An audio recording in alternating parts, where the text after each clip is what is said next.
It is full time at the bridge. Chelsea 2, Tottenham 1.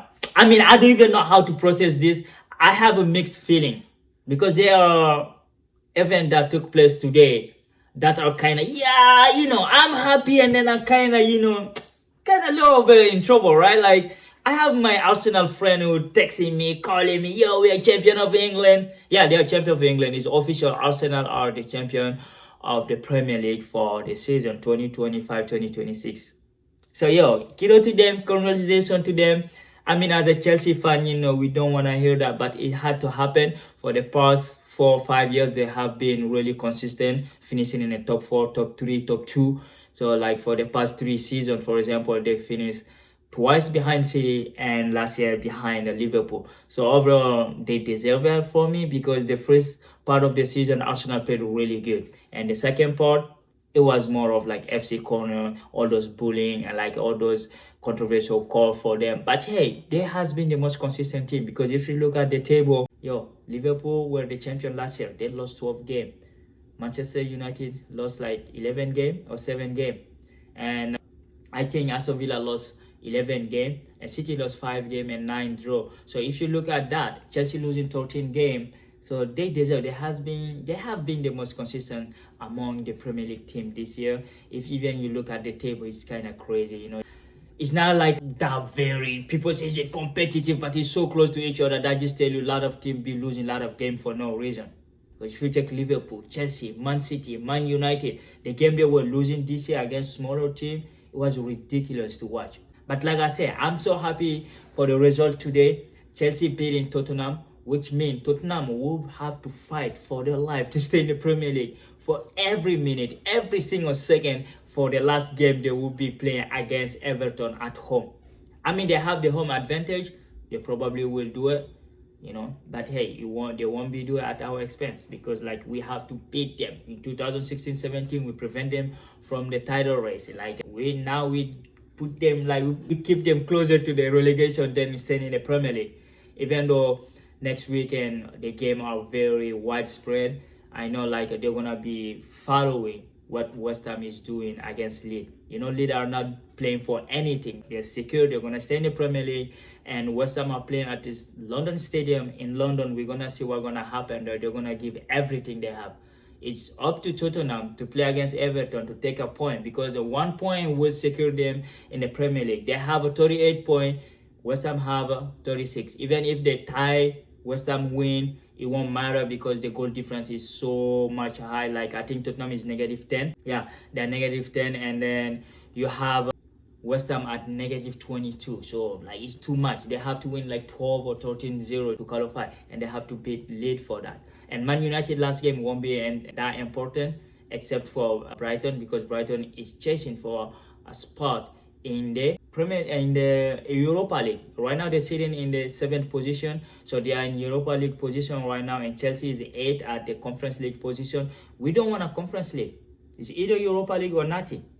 But that will be known tomorrow after Aston Villa finish their game because they're playing in the Europa League final against, I think it's Hoffenheim they will be playing, right? Let me check who Aston Villa next game is.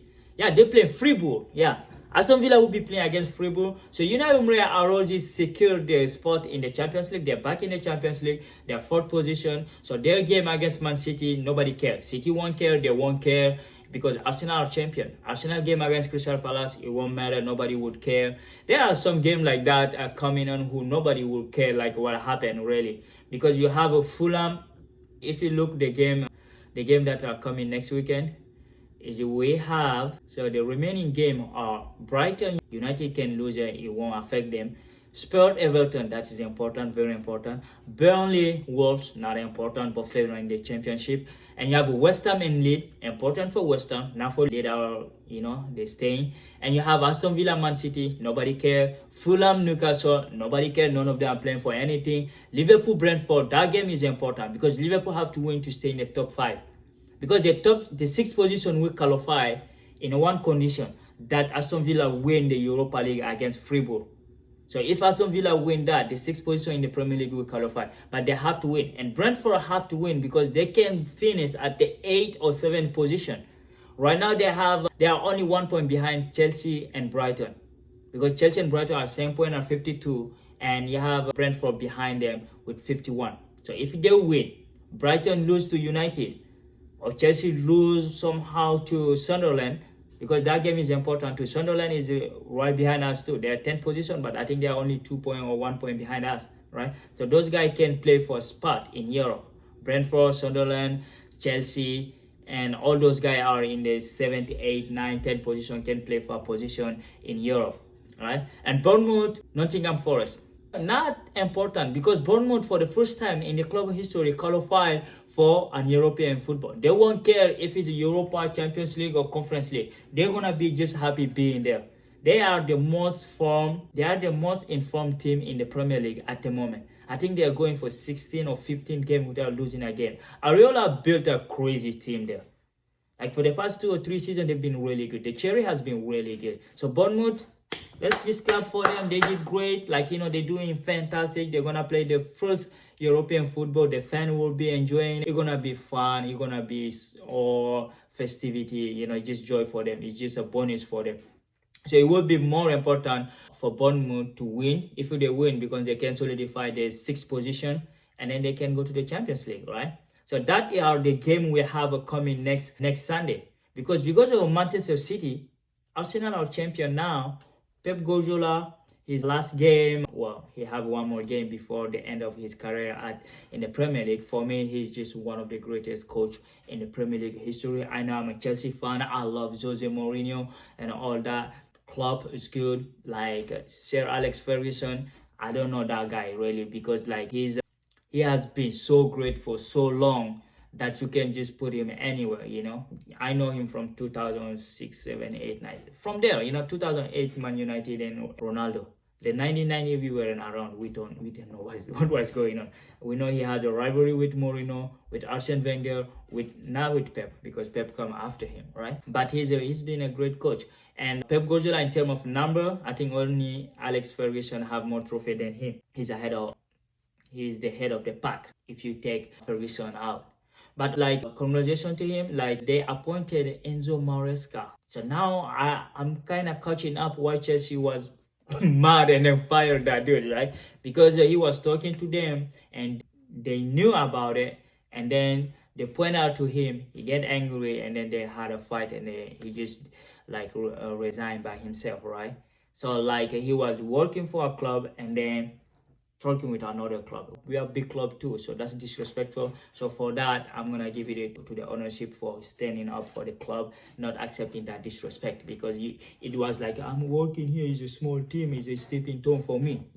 That's not Chelsea, even though we have been like that under them. But for this one, I'm gonna just give it to them, right?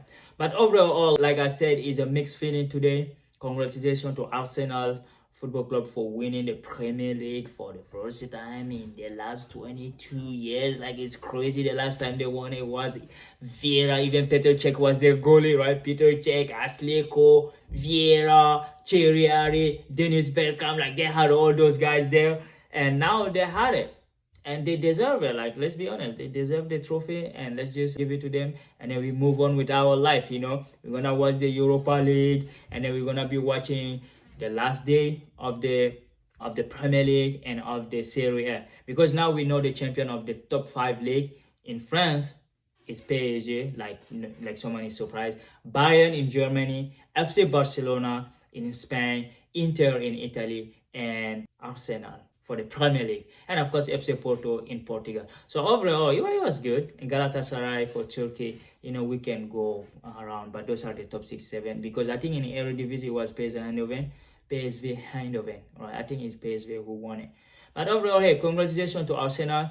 Welcome to the winning side. Like Luis Kelly say, they call us the battle, and now we hold the battle. So hey, congratulations. It's all fair now. For the next 9 months, you can say whatever you want. We're gonna just focus on the World Cup and then see what's gonna happen, because I'm gonna drop some video about Xabi Alonso, Jose Mourinho, and the coaching, how they sweeping coach around. So we're gonna talk about that. So don't forget to subscribe, like, and share this with your friend, and comment below what do you think about Arsenal winning the Premier League this season. It sucked, but it is what it is. Let's go.